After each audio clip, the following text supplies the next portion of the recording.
Magandang umaga po mga ka-Agri Vibes, and welcome po dito tayo sa ating farm ngayon sa Quezon. And swerte po tayo at tayo po ay actually ang farm po natin ay tabing daan. Yan. So ito po ang ating isang side ng Calamansi farm natin. Ito po ay still considered rolling pa din. No? Although may mga areas po dito na talagang kailangan i-manage as sloping na. Yan. Medyo mataas po itong lugar na to kasi na-push po kasi yung lupa nung ginawa yung daan. Na-push nila yung mga in-excavate na lupa dito sa side na to. Kaya medyo matarik po yung lugar. Pero minamanage na lang po natin through proper distance. Tsaka po nagkaroon tayo ng konting contour management. Ayan. So dun po sa side na yon ng ating ating dragon fruit na crops, no? Yan. Yan po. Mataas po ang elevation ng lugar natin. We are at approximately 650 meters above sea level. So, gusto mga tatanong po ng saan pwede ang elevation ng Calamansi, dito po pwede po. Ganun kataas po tayo. Yan. So mamaya papunta tayo sa kabilang side para po ma-appreciate natin yung ibang angulo naman ng ating farm. So welcome po dito sa ating expansion area ng farm natin sa kabilang side. Ganito po kahangin sa lugar namin. Ang sarap po ng hangin ngayong umaga. Yan, kasabay po ang kape. Ito po ay mga tanim namin na siguro 1.5 years na ito mga ito. So due na rin siya for pruning, no? So mamaya meron po tayong ipuprune ng mga Calamansi. I-share po namin sa inyo yung aming mga ginawang pruning techniques. Ito pong sa gitna naman na ito, yung parang ginawang pathway ni Kuya Jong. Yan po naman ang aming intercrop. Yan po ang lemongrass. So sa mga next video, pwede po kaming gumawa ng details, no? Kung ano ang aming strategy sa aming intercropping. Ano po yung mga naka-intercrop namin. Yan. So iba po kasi ang intercrop sa multi-crop, no? Strategy. So kabila po doon. Yan, yun po yung kabilang side ng farm natin. Yan po yung medyo rolling na. So medyo makapal na nga po ang mga Calamansi. And actually ang aming gagawin dyan, magbabuwas po kami. Masyado din pong makapal yung kanilang foliage. Kaya po kailangan na rin siyang linisin. Yan. Pero may mga bunga po kasi sila. So after namin mag-harvest, ang aming schedule po ay heavy pruning at saka po magbabawas kami ng halaman para sa aming contour management. Meron po itong maliit na kubo. Yun po yung ating clubhouse na tinatawag. Membership only. May biro lang po. Yan. Yun ang pahingahan natin. Kasi sa baba po naman nun, sa contour na yon, doon naman ang aming water source. Meron tayo doong ilog. Yan. So inalagaan din po namin yung ilog na yon. So ang ginawa namin doon ay nagtanim kami ng mga kawayan para po yung ating riverbank ay hindi mag-erode. Yan.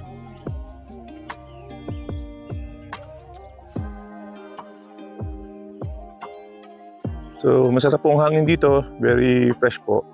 And kita naman ninyo yung aming skyline, puro green. Yan.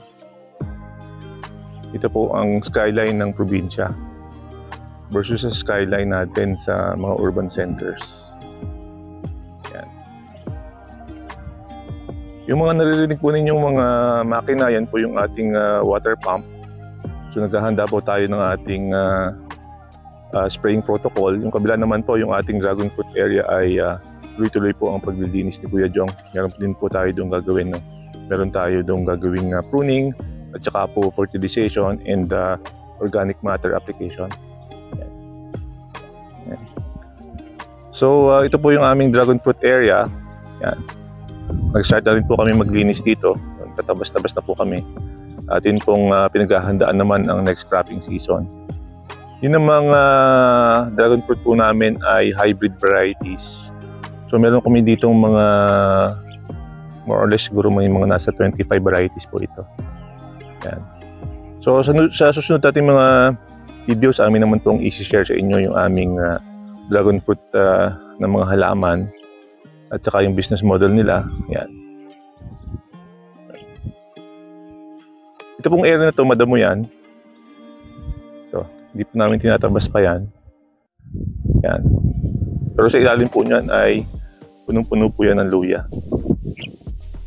So, mga Hawaii varieties po na sa ilalim niyan. Sila po yung gagawin naming mother plant sa aming next intercropping activity. So, siguro po around March po namin sila huhukayin in time for sa aming intercropping. So, matrabaho po talaga magbukid, mga ka-agri-vibes. Pero sobrang fulfilling naman po pagka po tayo nakaka-harvest, pagdala sa market. Yan. So yun naman po yung kabilang side ng aming kalamansian. Yan. Yan na po ang considered na na sloping area. So ang tanim po namin diyan, yung spacing namin medyo magkakalapit na. So ang next step namin diyan ay actually kasi yung foliage niya ay yun nga medyo dumidilim na po yung loob. So nag-a-attack na rin siya ng mga insekto at saka ng mga fungal attack. So kailangan namin siyang linisin. Yan. Hindi lang po namin magawa ngayon kasi meron siya mga bunga and after harvest namin siya yung gagawin. Yan. And isa pa pong dahilan bakit kami may intercrop na lemongrass. Aside from high value crop din siya, maganda rin po kasi siya sa against erosion. So plano namin lagyan ng lemongrass yung mga paligid ng ating mga tanim.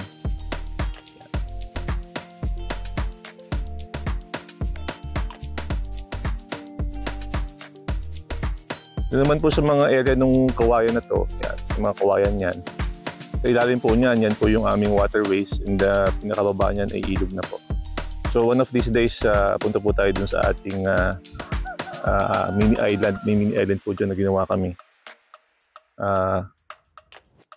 Para makita niyo po yung aming munting ilog dyan. Yan. So yan po yung mga kaibigan natin dito sa ating munting clubhouse. Actually ito po yung pahingahan namin. Pagka medyo tanghali na, dito kami kumakain.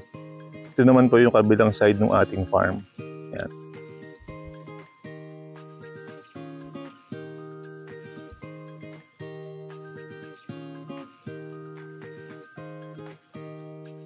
Naglilinis po tayo ngayon ng ating dragon fruit area.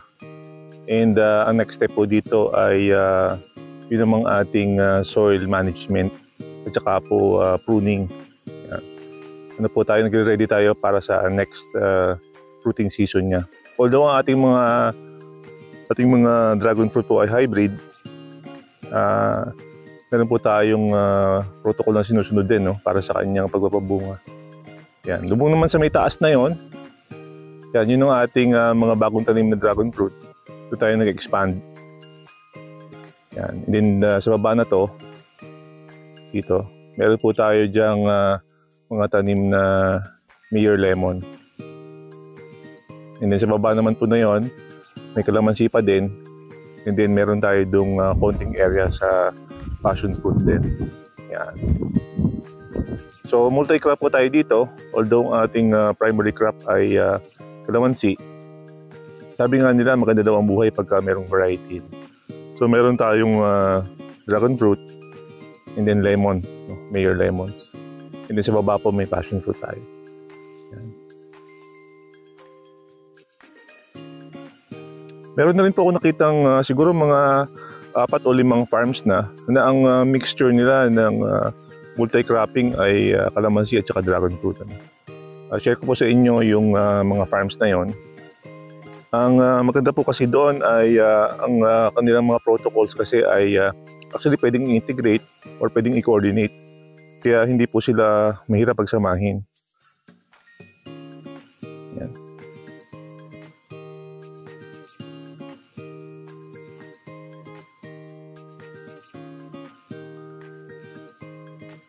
So ang amin po ditong area ay kita nyo naman, green na green pa. And sa taas natin, halos katapat na po natin yung dulo ng mga kawayan. Yan. Then ito po yung kabilang side. Kita na natin dito yung road papunta dun sa main barangay. Yan.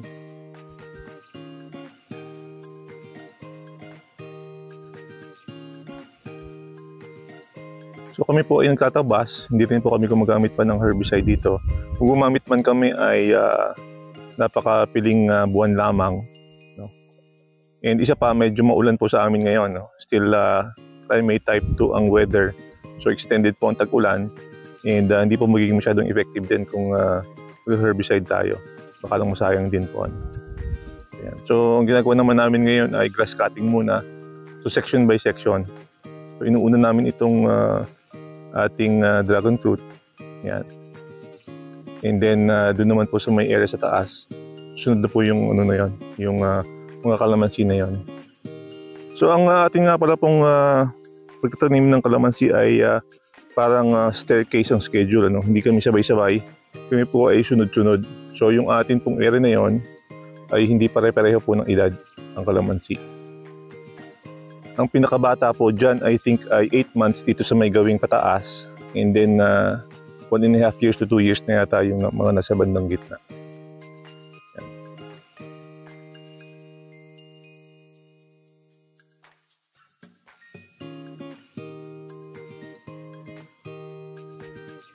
Hindi po namin din siya totally nililinis. Paunti-unti po. Para nga din po ma-preserve namin yung mga protection ng aming halaman against strong winds. Mahangin po sa area namin.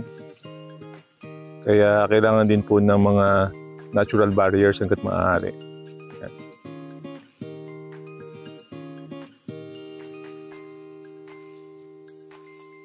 So ang kalamansi natin dito, more or less mga by our estimate, mga nasa close to 2,000 tayo dito. And ang target po namin is maabot natin ang at least close to 3,000. Then expand na po tayo ng iba nating mga halaman. So, yan. Sa mga next videos, dun tayo sa ibang sections ng farm natin. But in the meantime, gusto lang namin i-share sa inyo yung aming multi-cropping area. No? So, sa paligid nga po pala ng aming farm, ng palibot mga tinatawag sa Tagalog na mga linderos, ay meron po tayong tinanim na mga langka. So, yung abuyog, ang variety niya, tinatawag na variety galing Leyte. At tinulungan po tayo ng ating poging-poging classmate, si Kuya Alan Natanawan. So yan po mga ka-agri-vibes, ang unang silip dito sa aming farm. Yan po ang iba-iba namin mga tanim. Ano? Next time po ating silang iisa-isahin. Marami pong salamat sa panonood at pagpalain po tayo ng buong may kapal. Kita-kita po tayo.